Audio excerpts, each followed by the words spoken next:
Ladies and gentlemen, this is the 12th and final round. Right hand, Golovkin steps in and down he goes again. Unbelievable. Mayweather makes him pay. What a rookie mistake. A sensational left hook by De La Hoya. It's facts. I'm the best. You know what I mean? I don't want to believe it myself, but it's the truth. I'm the best. I'm going to show you how great I am. From Southern California, this is the Last Round Podcast. Welcome back to episode 154 of the Last Round Podcast. Thank you again for joining us. Jumping right into it, our guest of the week. He is a boxing writer. He's been on the boxing scene for many, many years now. He's considered to be a veteran of the game, a very respectable writer and reporter in the sport of boxing. Boxing Scene's Keith Idec joins us here on the Last Round. Thank you for joining us, Keith. Thanks for having me, guys. How you doing? Good. We appreciate it. I believe this is your second time on the show. I think Mike had interviewed you in Las Vegas during which fight was it, Mike? Which one were you? Was it Taylor Ramirez? Taylor Ramirez, where I interrupted Keith having his breakfast. You'd done me. That's when we had the band playing in the background, right? Right. Yeah. He had told me that day. I was like, why would you interrupt him when he's having breakfast? He was like, well, I didn't want him to leave on me. Like, it's no big deal. No big deal. So we appreciate you coming on again, Keith. It's always a pleasure to talk to you. So it's like, as I mentioned, jumping right into it, this past Friday, the 19th of November, from the SNHU Arena in Manchester, New Hampshire on DAZN, Demetrius Andrade retains his WBO middleweight world title with a second round TKO over Jason Quigley. When this matchup was announced, Keith, what was your take on it? Or did you just think it was maybe just like a filler fight for Andrade, that Quigley maybe wasn't ready for the level of competition that Andrade possessed? Yeah, as it turns out, that was obviously true, guys. But I think, as it relates to making matches for Demetrius Andrade, what are you supposed to do, really? You want him to fight Gennady Golovkin. You want him to fight Jamal Charlo. I don't think the Canelo fight is realistic anymore. He's in a different weight class. He's going to continue moving up. But you want him to fight the other middleweight champions, and those fights are not makeable for whomever you want to blame. There's plenty of blame to go around probably, but Andrade wants those fights, and he can't get them. So you have to make these. He already made a mandatory defense against Liam Williams, so they gave him an optional opponent, a fight that was easy to make because of, Jason Quigley being with Golden Boy and Matchroom being with DAZN. Obviously was not a good fight. Jason Quigley didn't belong in the ring with Demetrius Andrade, but he has to keep busy and they have contractual obligations to fulfill for him. So he's got to fight somebody. So it kind of is what it is. So what's realistic for him in the coming year from your perspective? I mean, what didn't you think? We had spoke about it a couple of weeks ago that wouldn't you think Golden Boy or DAZN, or especially Golden Boy, would want to pursue that fight for Jaime Munguia? Yeah, I think it's more a matter of whether Jaime Munguia and his trainer and whether they actually want the fight or not, because they want to maximize his money when he steps up and fights a world champion. They may view his style, Andrade's style, like a lot of other guys do. They look at him like he's a very tough out and he's maybe more risk than reward, and they're not going to fight him. I mean, I think if Andrade fought Jaime Munguia, he would win, and I think he would win convincingly. And I think maybe Jaime Munguia's people see it that way as well. He's his mandatory challenger, and he clearly doesn't want the fight. When Andrade approached Canelo during the post-fight press conference of the Billy Joe Saunders fight earlier this year, what was your take on that? Did you think maybe that was like premeditated? Like he knew, okay, I have to try to get some type of publicity with the biggest star in boxing to try to get him in the ring or try to get people to notice me. Yeah, that's why Demetrius Andrade was there that night. And I saw he was only maybe 4 or 5 feet to my left when he came in. And, it started off in a joking manner and it very quickly devolved into what it became. And Paul Andrade, Demetrius's father and trainer, is a very fiery guy. And then he started cursing at Canelo and Canelo started cursing back. And it got ugly very quickly. I think Andrade tried to go about it in the best way he knew how, pretty respectfully, I thought. And Canelo got irritated very quickly, which I also understand because he just pulled off a big win and you don't need people charging at you from 9 different directions, challenging you to fight and all that. Although I do think Andrade was respectful. But Canelo, a lot of his personality really came out that night. I think people really are starting to see he's got a good sense of humor. He's speaking English more comfortably now. He has always spoken English, but just wasn't really comfortable doing it publicly. I think we really got to see the funny side of Canelo Alvarez. He tried to make a joke out of it, and then it got just kind of out of hand. And he, you want payday, it was pretty funny. I mean, but Demetrius Andrade is a good dude. I mean, he's a little out there sometimes in a comical way, but a pretty good person too. So, I mean, but that's boxing though. Guys just show up and they try to talk their way into fights sometimes, and sometimes it works, and you get paid a lot of money to do it. So, it's worth whatever you spent to travel to the fight. And guys, I don't know if you guys saw this that night or were aware of this, but Demetrius Andrade came to that fight in Billy Joe Saunders gear. He was wearing like a Billy Joe Saunders like sweatsuit and stuff. It was kind of hilarious considering all the back and forth that happened between them when their fight got canceled, and they have a big rivalry. So he was clearly trying to get under Canelo's skin that night, and he did. How would you rank, in terms of obviously Andrade's position, especially having a world title in a pretty significant division, and then there's guys like Dimitri Bivol, who also has a world title at 175, but is also having seemingly a tough time getting opponents. If you compare, for example, those two, who has the tougher road ahead in terms of trying to secure a marquee opponent? Well, that's a great question. And I think Canelo Alvarez holds the key to answering that question, because he obviously has a choice to make for May. People think that Dimitri Bivol is a real option for him. He could come back to DAZN and fight Dimitri Bivol. So I would say he's in better position to land that type of fight, because as I said earlier, guys, I don't see Canelo Andrade as a fight that's possible. I mean, Demetrius clearly could fight at 168 because he's a tall guy and he's a pretty big guy. I'm sure at his age now, going on 34 years old, is having difficulty making 160. But I think Bivol has the better path, or the clearer path, to a big fight. So realistically, who do you think would be in the ring with Andrade in his next fight, maybe the first quarter of 2022? Man, that's a tough question. I mean, and Eddie Hearn would love to know the answer to it, and so would Andrade, because they're so frustrated at this point. They've tried everything they can to get the fights to happen that they want to happen, and they've had no success. Look, Andrade is not fighting Jermall Charlo next. We all know that. Jermall Charlo is going to wait to see what Canelo does, because he has a ticket to the Canelo sweepstakes as well. Gennady Golovkin, I have been told in no uncertain terms that Gennady Golovkin's people, despite him having a contract with DAZN and working with Matchroom, has told the people at DAZN under no circumstances is he fighting Demetrius Andrade. That's a bad style matchup for him. He's not doing it. Don't bother asking again. So that's off the table. Charlo's off the table. What's left for him? I don't know. If Billy Joe Saunders comes back, he obviously is healing up and everything from his orbital fracture. If he comes back in the first half of next year, well, that's a fight that people would be interested in, at least because they were supposed to fight. There's a rivalry there. Saunders would want to come back against a good opponent, because he's not going to get paid a lot of money for comeback type of fights, and he made an enormous amount of money to fight Canelo. So I think if Billy Joe Saunders fights again and comes back in the first half of 2022, that maybe is more realistic for him than any other fight. Who do you think is the best 160-pound fighter today? Obviously excluding Canelo, since he hasn't really been in that division for a while now, but legitimately at the 160-pound level, who do you think is the number one guy? Well, I'd say it's probably that's a great question. If I had to, I'd like to see Charlo fight Golovkin to determine that, because even though Golovkin's going on 40 years old, you're going to need to see someone lay it on Golovkin before I believe that he's finished at the top level. There's no evidence of that so far. I mean, but we haven't seen him in the ring with a real fighter in quite some time either. And the last time that he was in the ring with a real fighter, in Sergey Derevyanchenko, you could argue that he lost the fight. I mean, there are certainly people that think that it was close enough to go Derevyanchenko's way. It was a great fight. It was a dog fight. I thought it was the fight of the year in 2019.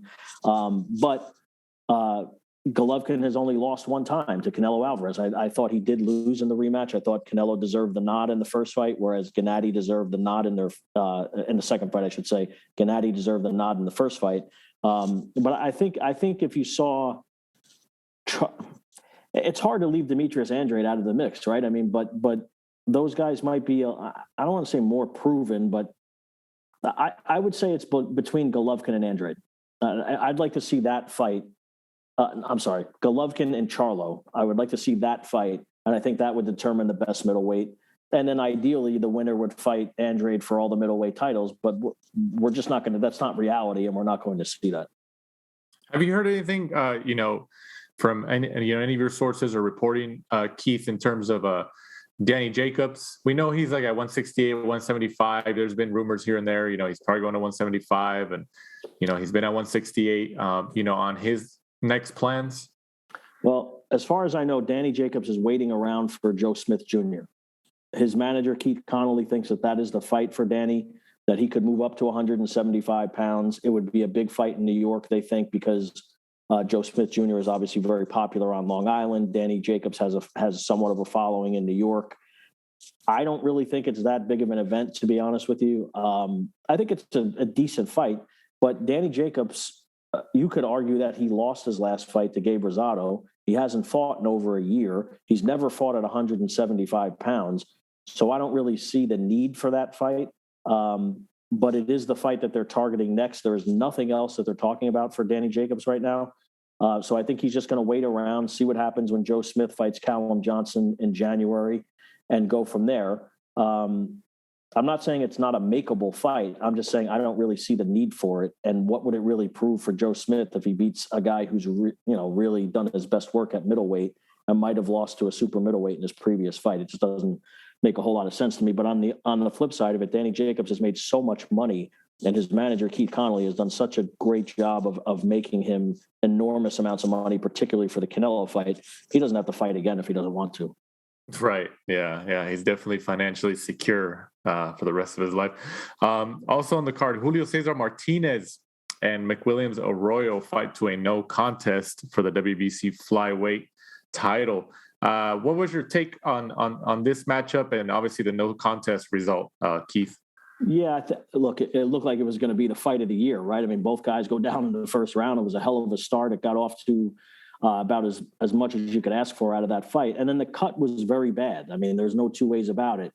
I tweeted right after the fight that McWilliams Arroyo made a sound business decision, and he did, because if he had to continue fighting with that type of cut, it would have worked against him, and I think he would have wound up losing the fight. Now, he might have lost the fight anyway if he didn't get cut, because Julio Cesar Martinez is an excellent fighter, a pretty big puncher for that weight class. But I thought he did the smart thing there, because having to go through 10-plus rounds with that type of cut is just such a disadvantage that I don't think it would have been wise for him to do that. Now, whether he could have continued is anyone's guess, really. He's the only person who knows that. But he's still, because the fight was declared a no contest, he's still the mandatory challenger. Whether he'll actually get Julio Cesar Martinez in the ring again, who knows? But it was a smart thing for him to do, I thought. You don't think realistically that they would rematch after a situation like that?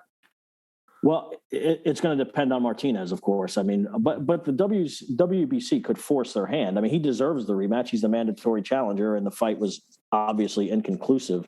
But sometimes promoters have a tendency to go off and do other things. Now, if he goes and makes an optional defense and they argue that, well, McWilliams Arroyo is not going to be able to fight for quite some time because he has to heal from that cut, that's a reasonable argument to make also. And then if he goes and makes a voluntary defense, what if he loses, or if he decides that he can't make weight anymore and he moves up? I mean, there's a multitude of things that could happen.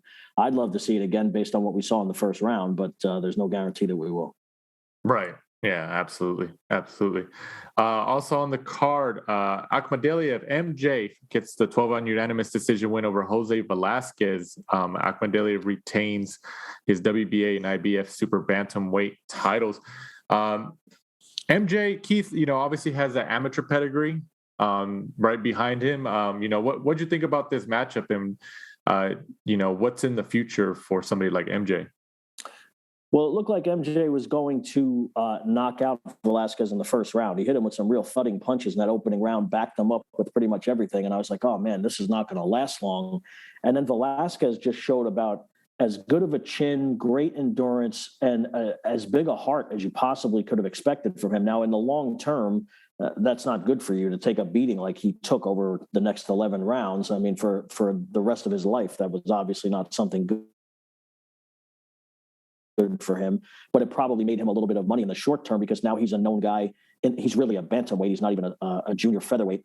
So he might move back down to bantamweight and get when I say a payday, I don't mean like, some huge payday, but he'll make a lot more money for his next fight than he would have made had he gotten knocked out in the first round. So he did himself a favor that night, obviously, and showing just a lot of courage in that fight. In terms of MJ, he's not really locked down promotionally. And obviously there's a big fight this Saturday between Stephen Fulton and Brandon Figueroa for two junior featherweight titles, and they could unify all four of the titles.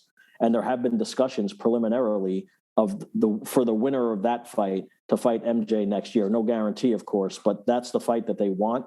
It would completely unify the 122-pound titles, and I think it would be a fight that people would really be looking forward to, particularly after Fulton and Figueroa determine who's the other top guy in the division on Saturday night.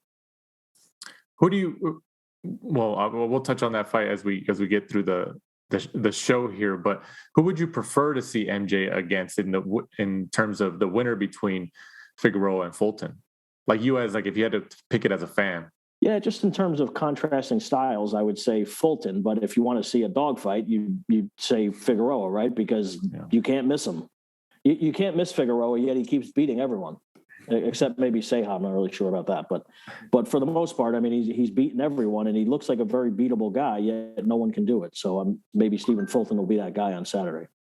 Right. Yeah, we had talked about that with Figueroa in the past. How he's always seems like the underdog in the fights, that people pick his opponent, and he always finds a way to win. So it's very interesting. It's very he finds the will and the heart to win.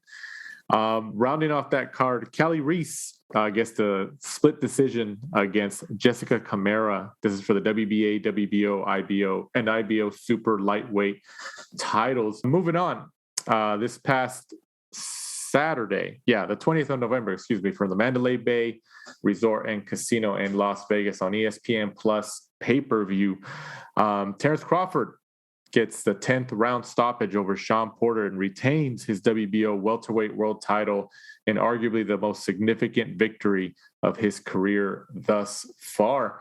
When this matchup was announced, Keith, were you as surprised as a lot of other fans, especially how the quote unquote, how the streets were being crossed with both of these fighters? Well, I was surprised the night that the WBO declared Porter Terrence Crawford's mandatory challenger, because he was not the number one ranked contender. So that kind of caught everyone off guard. But there was, of course, like, people were concerned that because they were friends, that they weren't, even though the WBO mandated the fight, that they weren't going to fight each other, because they previously had said that they would avoid it at all costs because they had been good friends since they were kids, which is true. But I guess there was so much money at stake, they ultimately did get in the ring together. They made more than $10 million in guarantees on Saturday night, and that's a lot of money. So I was surprised the night that the WBO announced that Shawn Porter was Terrence Crawford's mandatory, but thereafter I kind of figured the fight would come together, because the types of purses that they were talking about and the types of options that Terrence Crawford had otherwise, and the fact that his contract with Top Rank was coming to an end, it all made sense that this fight would have had to happen. So going in, obviously the stoppage happened in the 10th round of this fight in Las Vegas. Going into that 10th round, Keith, how did you have it? I had Crawford ahead. I'm just scoring in my head, guys. I'm writing on deadline. My primary focus is that, of course. Right. I kind of had – I leaned more toward what Max DeLuca had. He had Crawford ahead 87-84 going into the 10th round. Steve Weisfeld and Dave Moretti had it 86-85. You could certainly make that argument, but I thought Crawford was ahead by 2 or 3 points at that point in the fight. I thought he was starting to take over. And, of course, when you're ringside, I'm right there seeing it from only one angle. You're not seeing all the camera angles and everything. So when you watch the fight on TV, which I have not had a chance to do yet, it's different. It's different when you're watching it on TV as opposed to there from ringside. But I did think Crawford was ahead, and before the fight, my prediction was that it was going to be a very competitive fight, a dog fight, so to speak, because that's what Shawn Porter is, right? I mean, he's going to bring the fight to you. He had never been stopped before, but he had been knocked down multiple times late in fights against Errol Spence and even against Adrian Broner, who's not a huge puncher. And I thought that Terrence Crawford would then take over the fight and stop him somewhere between rounds 9 and 11. And that's what wound up happening. People told me I was crazy, by the way, that he was going to stop him. And I was, you get one right every once in a while. You know what I mean? Right. Yeah. They can't expect you to be perfect all the time. Right. So, obviously this was the first time that Shawn Porter's been stopped in his career like this. And he went down twice in that 10th round. And there's some people, they're viewing it as controversial that Kenny Porter should have never stopped it. Why do you think, first off, do you think it was a good move by getting Kenny Porter to jump in and stop the fight? And why do you think he ended up stopping it? Obviously he gave his explanation, but before you heard his explanation, what was your theory? Well, he's his father. I mean, that's the short answer, right? I mean, you're looking out for the long-term health of your son. He hadn't told his father that he was going to retire after this fight regardless, but I'm sure his father had some inkling that was going to happen. He made a lot of money in his career. He's got a very promising broadcasting career ahead of him. He has 2 young kids. It's his father. I mean, that's why he stopped the fight. I mean, and people were espousing these conspiracies. Stop it. Cut it out. I mean, the guy got knocked down twice. He's pounding the canvas, knowing that if this fight continues with the amount of time that was left in the 10th round, and by this I mean Shawn Porter himself, he knows he's getting knocked down again. And then how many times does he have to get knocked down before the fight's over? Now, I understand people wanting him to, quote unquote, go out on his shield, I guess. But, I mean, Shawn Porter, despite what his father said about his bad training camp, if you want to phrase it that way, whatever he said about that, Shawn Porter still brought a great fight to Terrence Crawford, maybe the hardest fight of Terrence Crawford's career, right? And that's whatever Kenny Porter thinks about his training camp. He still did that. So it's not like, people are saying like, oh, he took a dive. And like, come on. I mean, people are, I know we can't take a lot of what's on Twitter seriously and everything, but I mean, that's just a little much. And the one thing I would say, though, is that Kenny Porter saying what he said, it surprised me very much because, one, while it's true, obviously, because Shawn Porter did not dispute it, it kind of paints your son in a bad light. A guy who's, always given everything to the sport. It kind of paints him in a negative light, like he didn't really train. Now, he trained, but, I heard that he didn't train. He didn't spar 12 rounds one time in this entire training camp, which is rare if you're a fighter at that level fighting in championship fights. But maybe more than anything, he loves the fights. He loves the events. He loves to promote.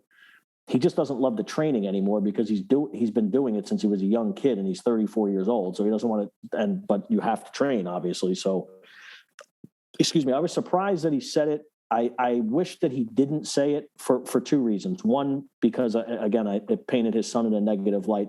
And 2, whether it was his intention or not, it sort of discredits what Terrence Crawford did in the fight. That might not be his intent, but indirectly that's what he's doing. It's like, oh, well, he didn't fight the whole version of my son, just so you know. Mm-hmm. You think, and obviously we're just speculating here, but do you think it was maybe Kenny Porter's way of not acknowledge, not maybe he felt when he weighed out the statements he was going to say in terms of his reasoning behind it, maybe he thought by saying, well, I thought Shawn was going to get knocked out. So, and I don't want to see my son knocked out. So maybe he kind of blamed it on the preparation. No, I think the preparation was valid. I think that was because I had heard things from people who know his, who knew what happened in camp with Shawn Porter, that he did not have a good training camp. But guys, oftentimes I hear this all the time. I heard Tyson Fury had a terrible training camp going into the Deontay Wilder fight. Worked out pretty good. Yeah. So my point is that's true. Oftentimes guys get beat up in camp. Sometimes they're just not for whatever reason, but when the bright lights come on, they perform. And that happens a lot of times. I mean, I've heard it over, not every fight, obviously, but I've heard it more times than I can remember. And it doesn't surprise me when a guy supposedly had a bad camp and then comes in and fights well. And Shawn Porter he lost, he got knocked out for the first time, but he fought at a very, very high level on Saturday night. Keith, are you for or against the father-son partnerships in boxing? It's so complicated, guys. I mean, you've seen it work to the highest level, and then inevitably there just become complications that seem like they're insurmountable. and that didn't happen really with Kenny Porter and Sean Porter. They never split. They stuck together the entire time here. Some people aren't crazy about what happened on Saturday night, but they made a lot of money together and forged what I think is a Hall of Fame career when it's all said and done. He fought everybody. He's a 2-time welterweight champion. And in many other cases, the fighters wind up switching trainers and moving away from their father, which is an extremely hard thing to do. I mean, the person who raised you, the person who introduced you to boxing, who trained you throughout your amateur career, it's your father. I mean, whether you live with him anymore at a certain age or whatever, it's really complicated. And so it's going to continue happening because fathers introduce their sons to boxing at the amateur level, and then they continue training them. But I think in some cases it can work. I mean, look, Teofimo Lopez Sr. is not everyone's cup of tea, but he guided his son to beating a guy who was considered one of the 2 or 3 best pound-for-pound fighters in the sport last year. So there's evidence there that it's successful. I mean, some people don't like the way he goes about his business necessarily, but he's been successful as Teofimo Jr.'s trainer. Errol Spence was obviously in the crowd, and then that they had the camera shot on him towards after the conclusion of the fight, and then he ends up walking away and leaves the arena, starts heading toward the exit. But what do you think that this matchup finally could happen in the coming year, 2022, or do you think that it's possible that Crawford still doesn't land Spence? Would he have to go with Heyman and sign a deal with Heyman in order to land the Spence fight? I think so. And I don't think it's going to happen. And here's why. They both want a lot of money for this fight. And when I say a lot of money, I'm talking like a little more than the amount of money than Sean Porter and Terrence Crawford made combined a piece. And that money's just not there. So unless they lower their demands for what could be the biggest fight outside of the heavyweight division in boxing, the fight that people most want to see, the money's not. It only did 190,000 buys and might have even done a lower buy rate than that in actuality. But ESPN, I thought, did a disservice to the 2 fighters and to Top Rank, frankly, by only allowing this fight to be available on ESPN Plus and forcing people to subscribe to 1 month of ESPN Plus, which basically rose the price to $80. It's not an $80 type of fight, though it was a very good fight. And it's in a run here of many pay-per-views. My point here is that I think this proved that the fight is only going to do so many buys. So even the fight that people want to see most in that division. So unless they lower their demands for the fight's not going to happen, because unless someone from the Middle East, that's the wild card in all this, unless someone from the Middle East puts down a lot of money and brings that fight there. I don't know why they pay enormous sums of money to bring Americans that seemingly no one cares about in the Middle East to fight there, or Brits, whatever. I mean, but they do it. So they have money to burn, basically. So if they do come up with the money, I could see that fight happening. But the fight that I would expect Terrence Crawford to have in 2022, that would be his quote unquote big fight of the year, is against Josh Taylor, because Josh Taylor is with MTK. Terrence Crawford has had discussions with MTK. Josh Taylor is promoted by Top Rank. Now, Terrence Crawford's no longer promoted by Top Rank, but he has worked with them. It's an easier fight to put together. And I think to some extent, Terrence Crawford does not want to sign with PBC unless it's absolutely necessary. And it would be absolutely necessary if he's going to get the Errol Spence fight. And if he signs with PBC, he's not going to get the way it's been explained to me. If he were to sign with PBC, he would not get the Errol Spence fight in his first fight of the deal. Who do you think he would get realistically? Maybe like a Garcia or possibly Ugas? Well, I think Ugas is going to wind up fighting Errol Spence. I think that's right. The road where, despite what the WBA did, the WBA is trying to strong arm him into fighting Emantas Stenionis. I'm not really quite sure why, but I think ultimately Errol Spence will fight Ugas. Although if Ugas has to fight Stenionis, that's not an easy fight. Mm-hmm. So, but I think Ugas and Spence ultimately will fight each other before they fight anyone else. What about somebody like, Virgil Ortiz or Boots Ennis? I mean, they're kind of right up there at the top of the rankings as well. Do you think maybe any one of those guys gets a shot at either Spence or Crawford? I'm not saying Terrence Crawford could not beat Jeron Ennis, and I'm not saying that he couldn't beat Virgil Ortiz, but those are very young, strong fighters who are very high risk and low reward. Particularly Boots Ennis. I think Ennis is better than Ortiz, but I think Ennis might be better than all of them, frankly. And if he fought any of them tomorrow, I might favor him against everyone. I mean, he's that good. Of course, he still has something to prove, but the way he has looked against opponents that were considered incremental steps up, I mean, if you're not, I don't mean you guys, but I mean, if you're not high on Jaron Ennis, I don't know what you're expecting. What convinces you? What's like the I mean, it doesn't have to be like an individual point, but what convinces you, in summary, that Boots Ennis is going to be in the long term better than Ortiz?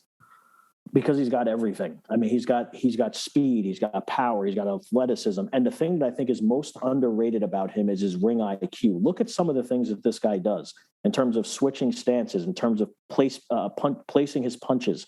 I mean, the guy is he is really. I think he'll wind up being a once in a generational type of talent. Now, what we have to see, obviously, is the only thing that I think is a problem for him is that he opens up so much offensively and doesn't really seem to be all that concerned about what's coming back because he has such belief in his chin that might get him into trouble. And if he fought Virgil Ortiz, which is not going to happen anytime soon, but if he did, Virgil Ortiz is enough of a puncher, of course, to really test that chin. But I don't think Virgil Ortiz has any of the other things that he would need to beat. That's why I'm higher on Ennis than I am on Ortiz, but I'm also high on Ortiz, but the one thing I would say about Ortiz, which I know you guys obviously noticed too, is when he fought Kavaliauskas, he got buzzed a couple of times. Now, Kavaliauskas is a big puncher, as we saw against Terrence Crawford.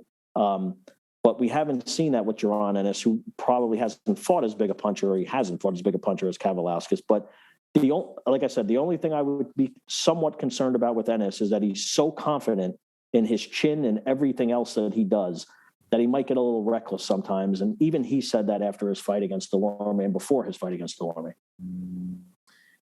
When, talking about the relationship between Terrence Crawford and Top Rank, it's obviously pretty much at the conclusion, and based on Crawford's comments in the post-fight this past weekend, it seems like he doesn't essentially want to return or re-sign with Bob Arum and Top Rank.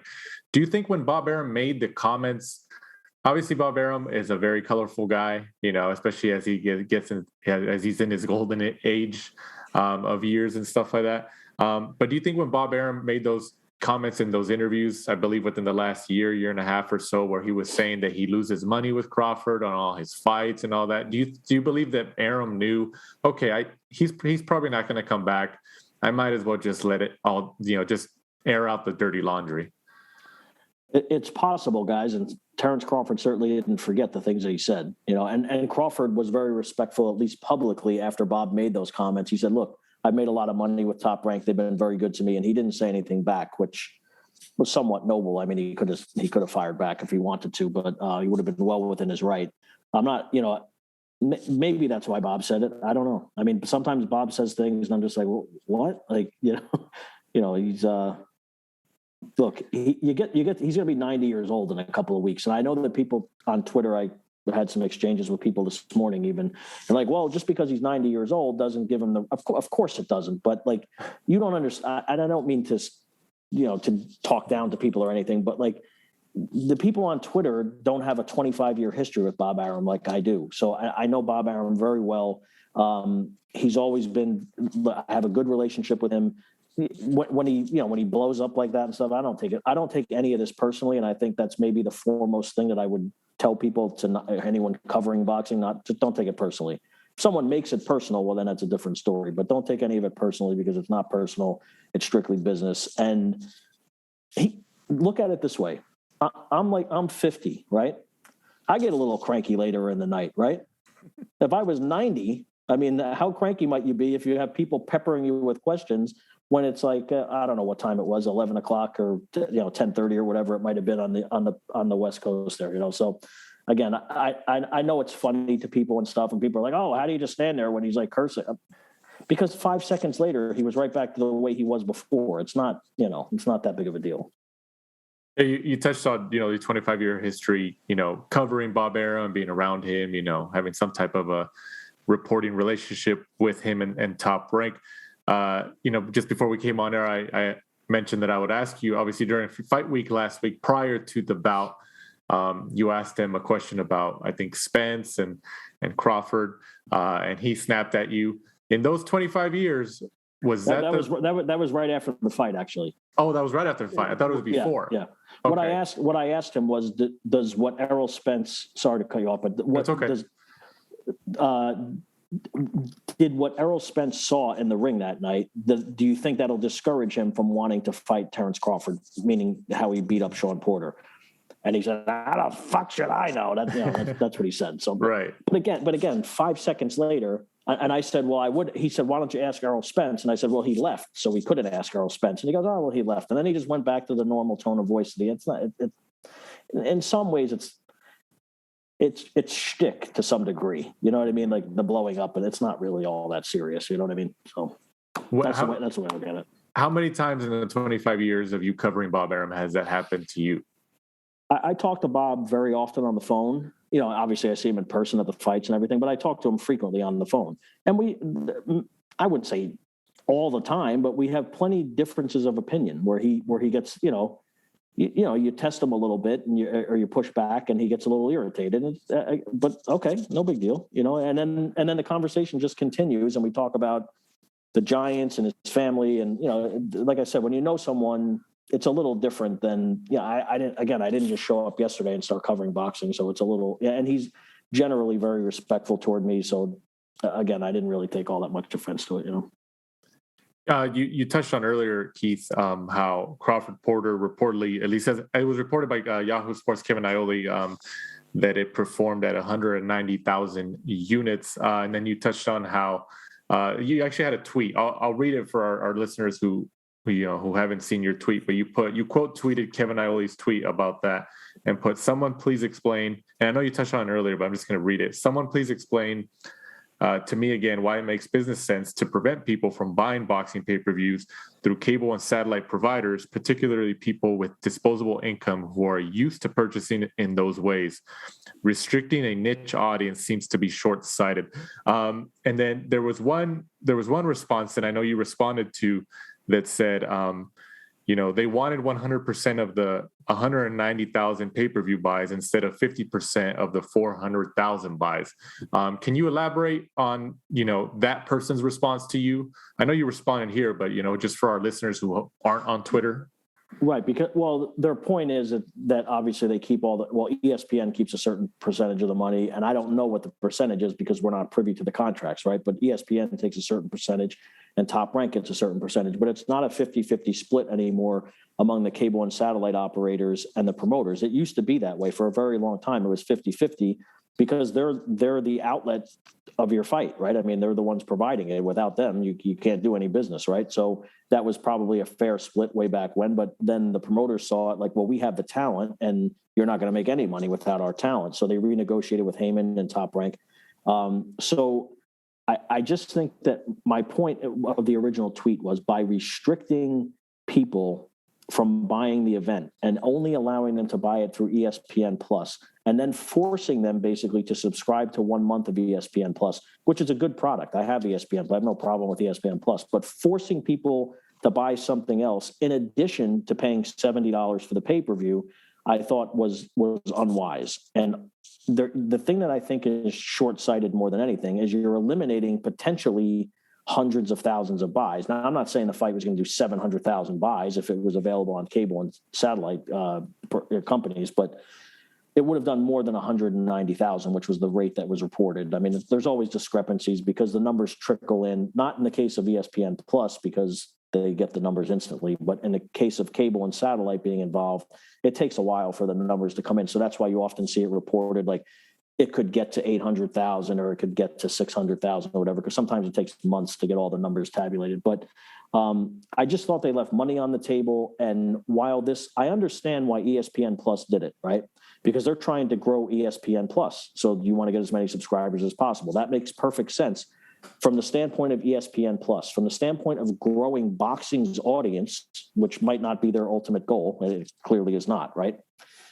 From that standpoint, it's completely unhelpful because there are people 50, 60, 70 years old that they're simply not going to learn how to subscribe to ESPN Plus, how to do things digitally. They want to turn on their TV, press one button and say $70, boom, done. And those people are not going to change. So I don't understand why you would alienate. And they always say that the boxing audience skews older. So that's a significant portion of the boxing audience that you're just basically telling, we don't care if you buy the fight or not. Mm-hmm. In effect, that's what you're telling them, right? And there were so many people that on Twitter and elsewhere that I've seen, I was going to buy the fight and I couldn't figure out how and blah, blah. And then they said, oh well. So. But don't you think that's where, we're headed, especially with the digital age and the streaming? Like it's eventually going to be, all these events are just going to be isolated on digital streaming platforms like that? I mean, not until all the other people die. Yeah. Right. I mean, what you're going to, if they're 50-something-year-old boxing fans that, say they're going to live to 80 years old, you're just going to tell them we don't want your business. It's just, again, short-sighted in my opinion. I get what ESPN Plus is trying, or Disney is trying to do with their bundles and all that kind of stuff. But like, for instance, right, the Canelo fight was available. Now, Canelo is a much bigger star than Sean Porter and Terrence Crawford combined. We all get that. But imagine if you said, okay, you can buy this fight, and Showtime distributed the fight, but only if you subscribe to Showtime for 6 months or whatever. People would be pissed off. Mm-hmm. You can't strong arm people into doing something they don't want to do when you're already charging them $70 or $80. It's dumb. It's greedy. It's dumb. And in this case, there's evidence that it completely failed. That was one of the biggest fights of the year, and maybe it did 190,000 buys, and that just shouldn't be. Right. Go ahead. And it's stuck within. What have we got, Keith? Like 3, 4, 5 different pay-per-views all coming up in the space, $80 a time? Mike, that's a great point. I think that there are too many pay-per-views in a short amount of time. Now, you almost can't count the Jake Paul thing because that's an anomaly. The people buying that are basically not the same people who are buying Terrence Crawford, Sean Porter, or Canelo, Caleb Plant. I mean, it's a different audience, but it is a pay-per-view.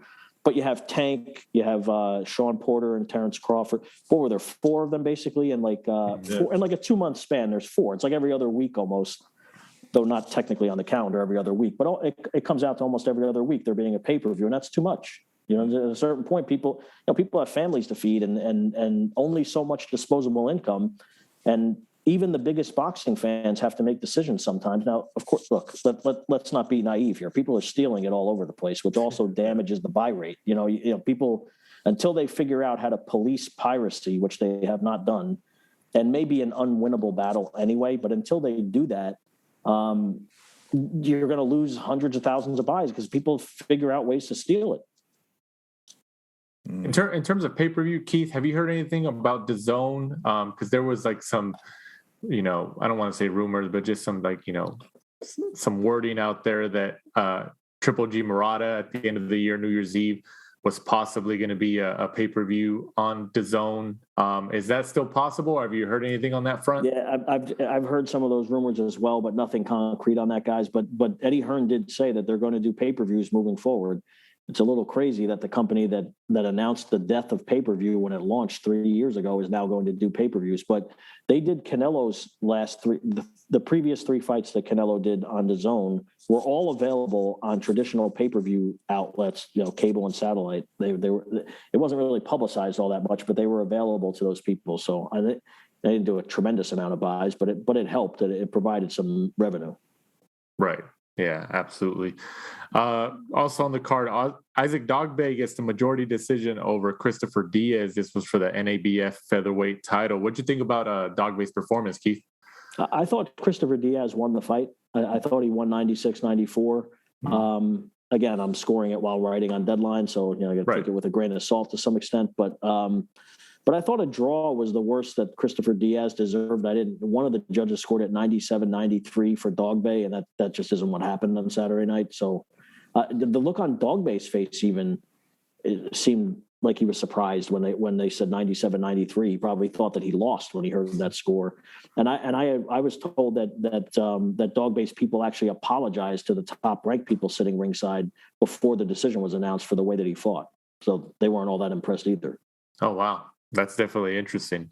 Yeah, definitely. That's definitely an interesting, because you never really hear that the apologies of that type like that. Moving on for fight previews this upcoming Saturday, the 27th of November, from the MSG Theater in New York City on DAZN. Teofimo Lopez and George Kambosos Jr. Fight off for the WBA, IBF, and WBO and ring lightweight world titles. Finally, after so many months and so many rescheduled bouts, and this matchup being on Triller initially, and then going, to different dates, and now DAZN ends up picking it up. What do you think about the matchup as a whole, and Keith? And when Triller finally, when they lost this bout after trying to reschedule it so many times, what was your reaction to that? Well, that the fight would finally happen, maybe, because they started doing some weird things there at the end, changing it from a Monday night to a Tuesday night because the Yankees maybe would have played. Really, that's what you're doing. And that didn't even happen. The Yankees game was not in New York, and they were worried about the game, the playoff game being that Tuesday, and then they were trying to move it again to Friday. It was a nightmare after a while. It got, I'd say, ridiculous is a good way to describe it. And I just think ultimately they wanted out. They realized that they overbid for the fight and defaulted. They tried to get it. In some ways, maybe the fight would have happened in June, and they would have paid for it if Teofimo Lopez didn't test positive for COVID. But after that, all these reschedulings and things just made it a circus, basically. And then Kambosos refused to come here for the date that they were trying to reschedule it for on October 16th. And it was just like, look, guys, if you don't want to do the fight, just don't do the fight. And that's ultimately what happened. And Matchroom stepped in. They had the second highest bid when they had the purse bid in February. They're putting the fight on Saturday night. I don't really think it's all that competitive of a fight, to be honest with you. It's been a lot of hubbub about not much, to be honest, but we'll see. George Kambosos is a tough guy, a confident guy, but this ain't Lee Selby. Right. No, we definitely understand that. In terms of Lopez, assuming he gets the win, especially with Lomachenko fighting also next month, do you think it's highly likely that Top Rank tries to make that rematch between both of those guys? No, I don't. I don't think that that Lopez is going to fight Lomachenko again because he won't give him the satisfaction of doing it. I think they made what I would consider a colossal contractual mistake going into that fight by not demanding a rematch clause. And I mean Lomachenko. They had all of the leverage. They didn't have to fight Teofimo Lopez. And they could have demanded that an immediate rematch clause be implemented in the contract. They did not do that. I was actually there for the fight week. I asked Igis Klimas, his manager, if they asked about a rematch clause. Was there a rematch clause in the contract? He was, I would say, sort of dismissive, like it was, not necessary. Is it necessary now? You're fighting Richard Comey on. You're fighting the guy that Teofimo Lopez destroyed 2 years earlier in the same event. Same Heisman night event. His career has gone backward, unfortunately for him. And under no circumstances do I see Teofimo Lopez giving him the satisfaction of getting a rematch. Now, I understand why people would want to see it again. I would want to see it again too. But I think Lopez has been there, done that. He's going to move up to 140 pounds. Now, whether Josh Taylor will be there or not, I don't know. He's probably going to, if I had to guess, I think Josh Taylor would move up to fight Crawford, as we discussed earlier on the podcast. But he's going to move up to 140, test the waters, because I think Lopez is really having a lot of problems making weight. He's a growing kid. He's 24. I think he's 24 now, right? And he's having trouble making 135 pounds. So he'll give himself 5 more pounds to play with. Nothing really left to prove at 135, being that he can't get the fights that he wants. He wants to fight Gervonta Davis. He wants to fight Devin Haney. Maybe those fights, much like Crawford-Spence, are not worth commercially what the fighters think that they're worth. So I think maybe more than anything, that might be why those fights aren't happening. Do you think this will be his last fight at 135, moves up to 140, and then if Taylor moves up, you think he'll just try and pick up one of the belts that's obviously flying around? Yeah, I think, there'll be 4 vacant titles, I guess, at that point. So I guess he could fight for a vacant title. I think he really wants to fight Josh Taylor. I just think Taylor, from what I've seen in talking to Taylor, we talked to him after the fight on Saturday night. I think he's more interested in fighting Terrence Crawford. He sees that as a bigger fight. because he'd be moving up to challenge the bigger guy. It would then be two former 140-pound undisputed champions fighting each other.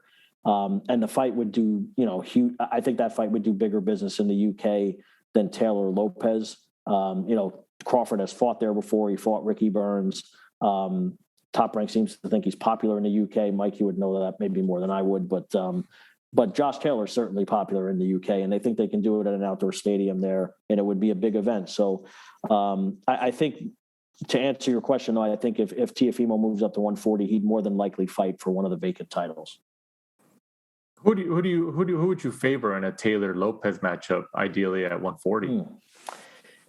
Boy, that's a tough fight, man. That's and Taylor's been at the weight. He's a pretty big guy. He's about 5'10", tough as nails. I mean, and very tricky, very smart.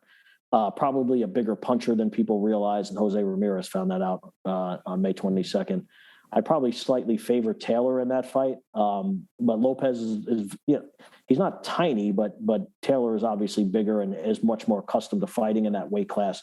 So I'd have to slightly favor Taylor if they were to fight at 140. There seems to be some real needle there, doesn't there, Keith, as well? When I've seen recent interviews with Josh, when you bring up Teofimo, like he's very, very dismissive of him and, kind of just calls him a clown and stuff like that because, Teofimo kind of, he plays the media well. Yeah, very much so. I mean, Teofimo is a nice kid. I mean, he's a pleasure to deal with on our end of it.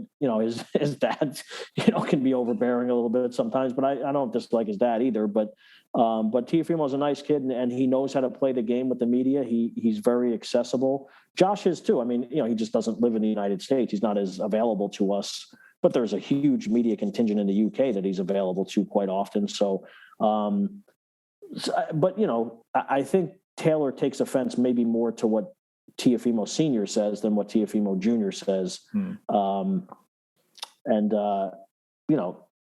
He's not really that. Josh isn't really. Josh is a more serious guy, I guess. You know what I mean? He's not joking around. He's more businesslike, I guess, is the best way to put it.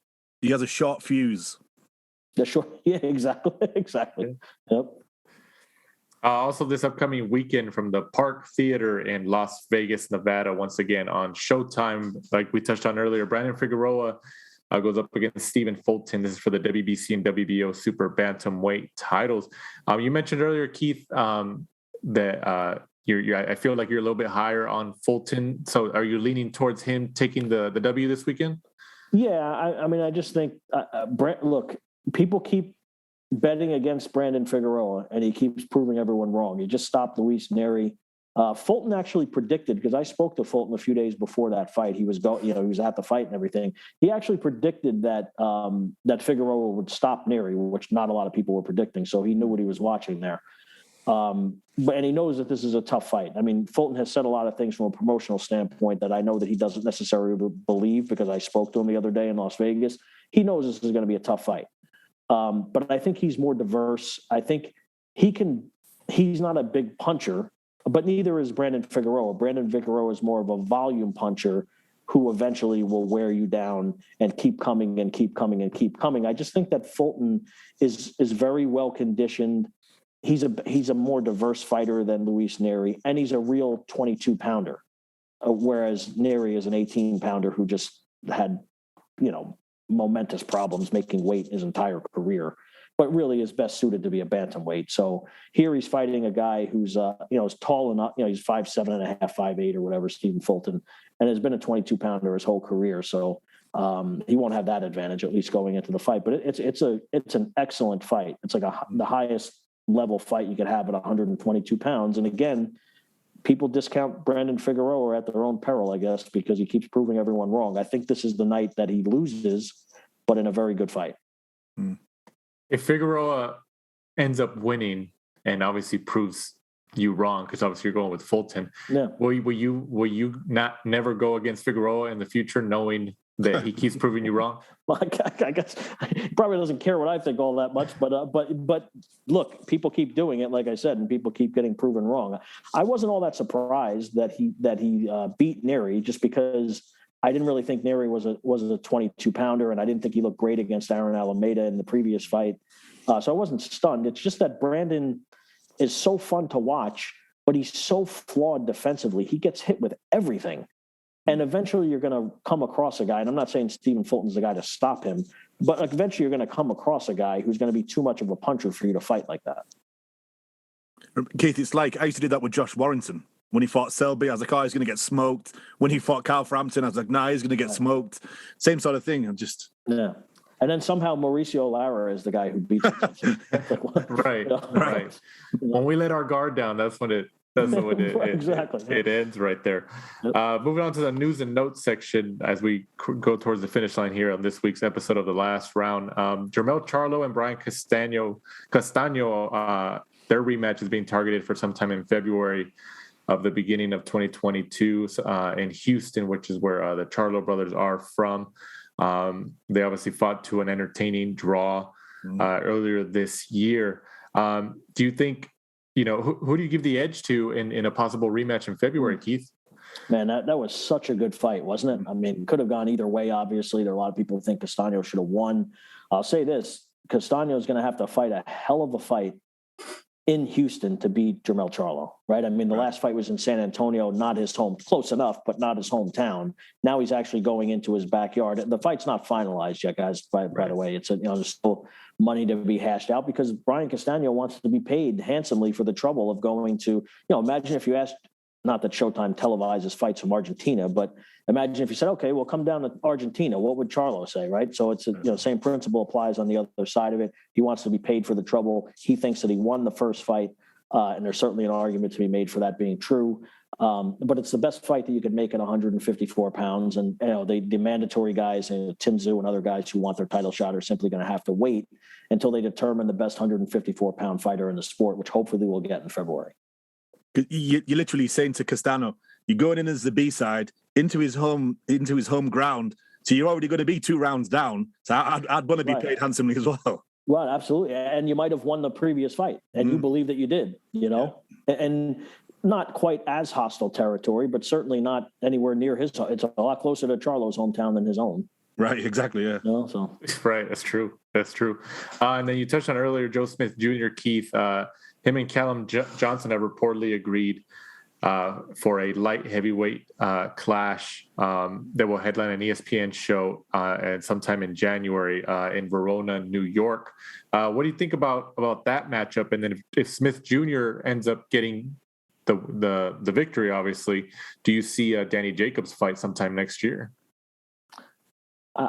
Look, I don't think that the Danny Jacobs fight is going to happen. I don't see it as the commercial event that they think that it is. But if enough money is presented on one side, if the zone comes up with the money or something, maybe. But I don't see it as big of an event as maybe Danny Jacobs' manager Keith Connolly, who I know well. He seems to think it's a bigger event than I do, but I'm not sure that Joe Smith is going to beat Callum Johnson because that fight's going to be bombs away. And then they're both big punchers. Both have been stopped in their careers. That's going to be, I don't know how long it's going to last, but that is going to be a very fun fight. And Umar Salamov, who was supposed to fight Joe Smith as his mandatory challenger, had trouble getting into the United States. He couldn't get a visa to get into the United States. So we kind of, through no one's fault, basically wound up maybe certainly with a more fun fight. And I think it's going to end in a knockout. So I would say that Callum Johnson is at the very least a live underdog in that fight, particularly the way that Joe Smith Jr. looked in his previous fight and also coming off of COVID. I mean, you don't know how I know he's had enough time to heal up here and get his lung capacity back and everything, but you just don't know how someone's going to react to that. I mean, fighters sometimes when they, Jamel Herring said that when he fought Jonathan Akendo, he said he didn't feel quite right. Maybe he came back too soon. So if that's a factor at all, Callum Johnson might be an even more of a live underdog than we think he already is. Keith, correct me if I'm wrong, but I thought Joe Smith Jr. had to fight Vlasov, and then wasn't everything pointing towards unification with Beterbiev? Well, there's some discrepancy as to whether Salamov was his mandatory, because remember Salamov won in that four fighter elimination tournament or whatever they had. So he supposedly is owed a title shot, but the way it was explained to me, I don't know how he's just being bypassed. Maybe they're holding it against him that he couldn't get a visa for whatever. I don't know the reason why he couldn't get a visa, but maybe that they're holding that against him, because the way it was explained to me, the winner of the Joe Smith Callum Johnson fight will have to fight the winner of the Arthur Anthony Yard fight, which is December 4th. So the winner of that fight is supposedly guaranteed the winner. It's in writing that he's guaranteed the winner of the Callum Johnson Joe Smith fight, and the winner of that fight against the Smith Johnson fight is also an excellent fight. Right. Yeah. Now we were talking about that just before you came on there about the Callum Johnson and Joe Smith, how it's probably going to be bombs away, like you mentioned. So yeah, it definitely is. I'm looking forward to that fight. And then also reportedly recently, actually, Jesse Vargas and Liam Smith have reportedly agreed to terms for a 154-pound fight. Also in January in Las Vegas, a matchroom card on DAZN. What do you think about this matchup, Keith? Well, I'm more interested in Jesse Vargas running for Senate or whatever he's doing. That really kind of came out of nowhere for the most part. But I think they're pretty evenly matched, though, and I think that can be a fun fight as well. They're guys who are probably, the former world champions, B-level 154-pounders, right? But I think they're pretty evenly matched. I think that's going to be a very interesting fight. I could see either guy winning that fight, and I think the winner, of course, would be in position to get a title shot at some point, maybe later in the year. Right. Yeah. I thought I was telling Mike that when Jesse Vargas announced he was running for Congress here in the United States, I thought that meant, okay, well, maybe he's done with boxing. That's a pretty big commitment. It takes up a lot of your time. But Mike said, no, he's supposed to fight Liam Smith. I was like, after that announcement, and then it's been. Well, I guess by the time he has to start campaigning, maybe he's got enough time after the fight or whatever. I guess.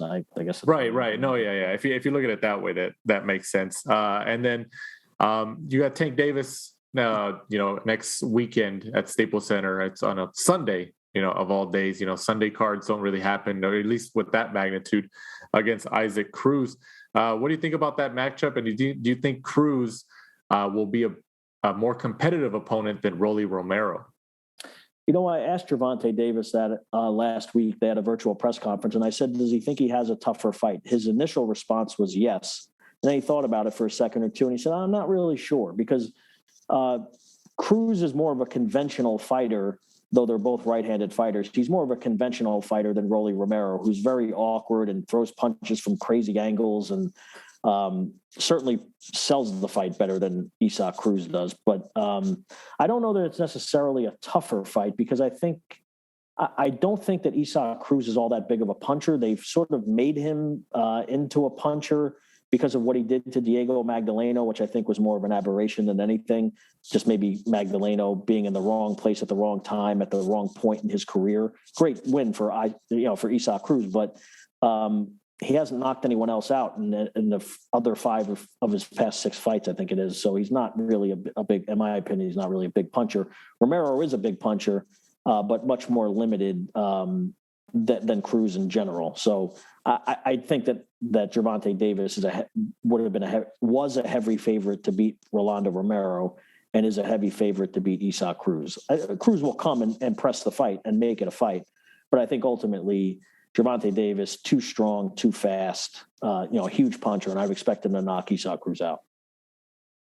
Do you think that, obviously with Rolando Romero being taken out of the matchup earlier this year or within the last month or so, do you think it's still Mayweather Promotions and possibly Al Heyman's plan in the future sometime next year to make that matchup to give Romero like some type of payday against Davis?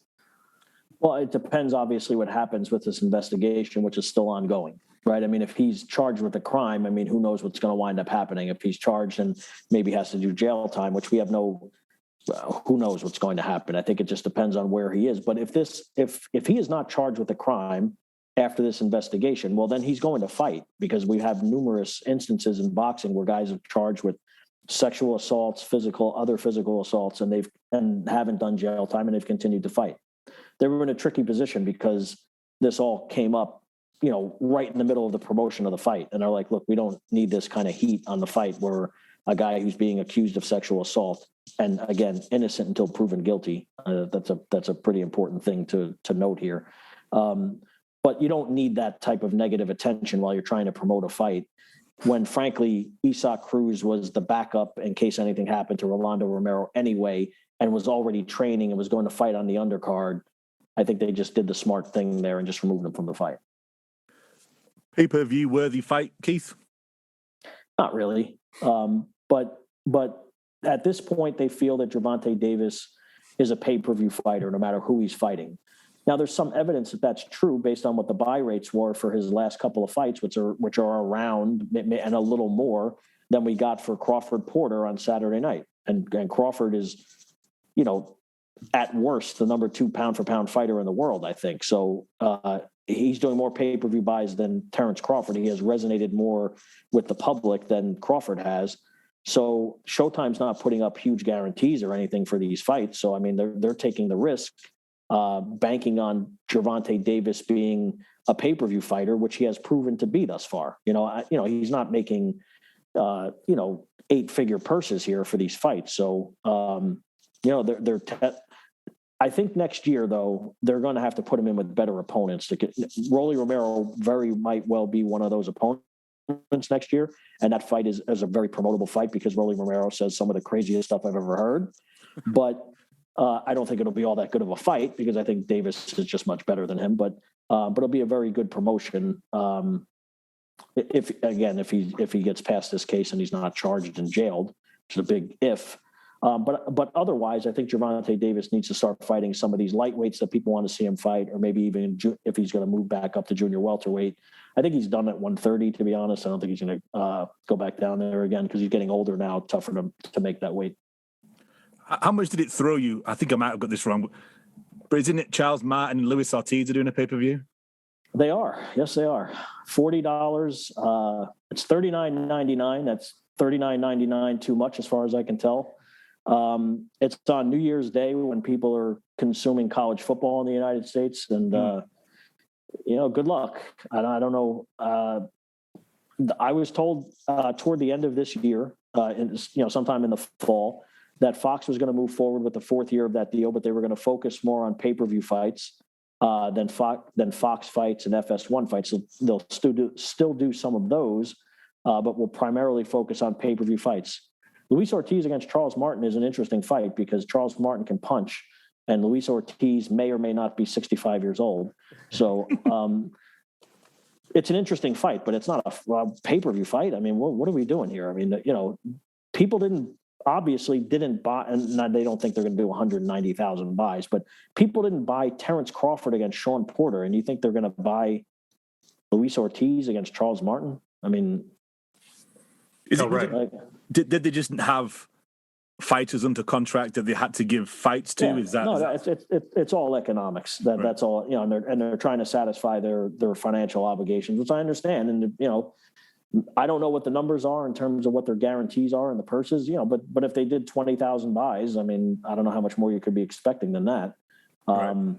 It'll be a fun fight for whatever that's worth. But 40.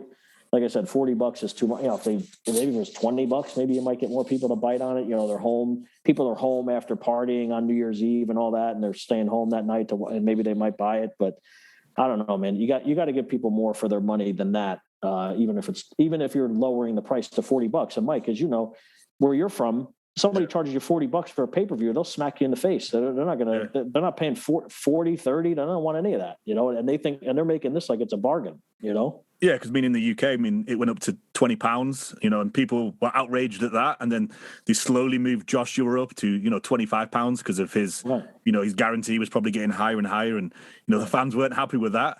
And then, and that's Anthony Joshua. Yeah. When I first moved here, it was around the time that they did Mayweather against Pacquiao.